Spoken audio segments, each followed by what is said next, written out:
ನಮಸ್ಕಾರ ಎಲ್ಲರಿಗೂ. ನಾನು ನಿಮ್ಮ ಕಿಡ್ನಿ ಡಾಕ್ಟರ್ ಸಿದ್ದರಾಮ್ ಕಮತೆ, ಹುಬ್ಬಳ್ಳಿಯಿಂದ. ಈ ಹಿಂದೆ ನಾನು ಡಯಾಬಿಟಿಕ್ ಕಿಡ್ನಿ ಡಿಸೀಸ್ ಬಗ್ಗೆ 2 ವಿಡಿಯೋಗಳನ್ನು ಮಾಡಿ ಹಾಕಿದ್ದೆ. ಅದರಲ್ಲಿ ಇಂಟ್ರೊಡಕ್ಷನ್ ಮತ್ತು ಹೆಂಗೆ ಡಯಾಗ್ನೋಸ್ ಮಾಡೋದು, ಆಮೇಲೆ ಯಾವ ಟೆಸ್ಟ್ ಅಂತ ಹೇಳಿದೆ.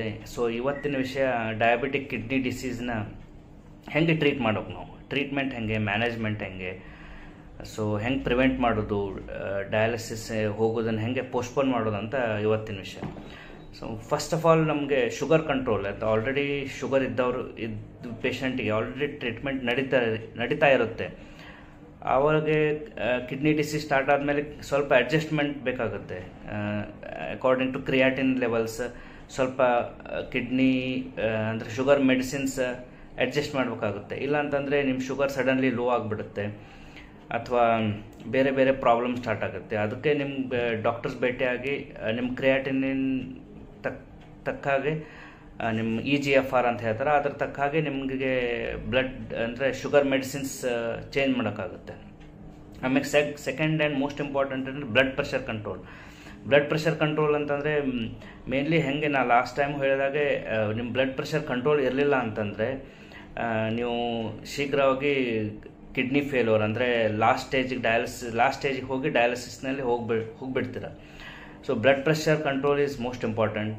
ಟಾರ್ಗೆಟ್ ಹೆಂಗೆ ಅಂದರೆ ಅಟ್ಲೀಸ್ಟ್ 130 to 70 ಅಷ್ಟರೊಳಗೆ ಇತ್ತಂದರೆ ನಿಮ್ಮದು progression of end stage renal ಡಿಸೀಸ್ನ ಪ್ರಿವೆಂಟ್ ಮಾಡ್ಬೋದು, ಪ್ರೋಗ್ರೆಷನ್ನ ರಿಟಾರ್ಡ್ ಮಾಡ್ಬೋದು. ಆಮೇಲೆ ಪ್ರೋಟೀನ್ ಯೂರಿಯಾ ಕಂಟ್ರೋಲ್. ನಿಮ್ಮ proteinuria dangerous. Proteinuria ಅಂತಂದರೆ ಯೂರಿನಲ್ಲಿ ಪ್ರೋಟೀನ್ ಲಾಸ್ ಆಗೋದು. ಸೊ ಹೆಂಗೆ ನೀವು ಅದನ್ನು ಪ್ರೋಟೀನ್ ಯೂರಿಯಾ ವರ್ಸನ್ ಆಗುತ್ತೋ ನಿಮ್ಮ ಕಿಡ್ನಿ ಡಿಸೀಸು ಹಂಗೆ ವರ್ಸನ್ ಆಗುತ್ತೆ. So protein urea treatment, protein ಯೂರಿಯಾಗೂ ಬೇರೆ ಬೇರೆ ಟ್ಯಾಬ್ಲೆಟ್ಸ್ ಇರುತ್ತೆ, ಅದನ್ನು ನಿಮ್ಮ ಕಿಡ್ನಿ ಡಾಕ್ಟರ್ ಕಡೆ ಹೋಗಿ ಅಡ್ಜಸ್ಟ್ ಮಾಡ್ಕೊಂಡು ಬರಬೇಕಾಗುತ್ತೆ. And diet and lifestyle. Diet and most important to prevent progression of CK end stage renal disease. Diet important. ಯಾಕಂದರೆ ಡಯಟ್ ನೀವು ಮಾಡಲಿಲ್ಲ ಅಂತಂದರೆ ಕಿಡ್ನಿ ಡಿಸೀಸ್ ಪ್ರೋಗ್ರೆಸ್ ಆಗಿಬಿಡುತ್ತೆ. ಡಯಟ್ನಲ್ಲಿ main salt at least 5 grams per day ಅಷ್ಟೇ ತಿನ್ನಬೇಕು. No outside food, no junk foods, no processed foods. So ಇವೆಲ್ಲ ತಿನ್ನೋದ್ರಿಂದ ನಾವು ಸಾಲ್ಟನ್ನ ಇಂಟೇಕ್ ಕಡಿಮೆ ಮಾಡ್ಬೋದು.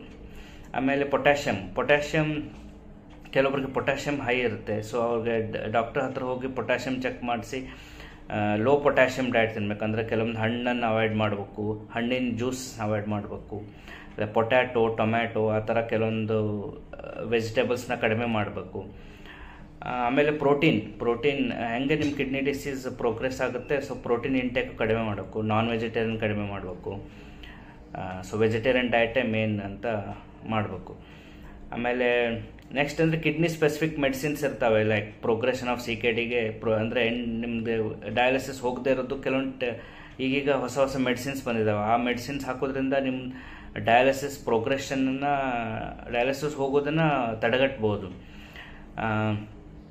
ಆಮೇಲೆ ಫೈನಲಿ ನಿಮ್ದು ಲಾಸ್ಟ್ ಸ್ಟೇಜ್ ಅಂದರೆ ಸ್ಟೇಜ್ 4 or 5 ಅಂತಂದರೆ ನಿಮ್ಗೆ ನೆಕ್ಸ್ಟ್ ರಿನಲ್ ರಿಪ್ಲೇಸ್ಮೆಂಟ್ ಥೆರಪಿ ಅಂತೀವಿ. ರಿನಲ್ ರಿಪ್ಲೇಸ್ಮೆಂಟ್ ಥೆರಪಿನಲ್ಲಿ ಅಂದರೆ ಕಿಡ್ನಿ ಮಾಡೋ ಕೆಲಸನ ಇದರ ಮಷೀನ್ ಮಾಡ್ತೇವೆ. ಅಂದರೆ ಹಿಮೋಡಯಾಲಿಸಿಸ್ ಅಂದರೆ ವಾರಕ್ಕೆ 2 ಸತಿ ಇಲ್ಲ 3 ಸತಿ ಹೋಗಿ ಡಯಾಲಿಸ್ ಮಾಡೋದು.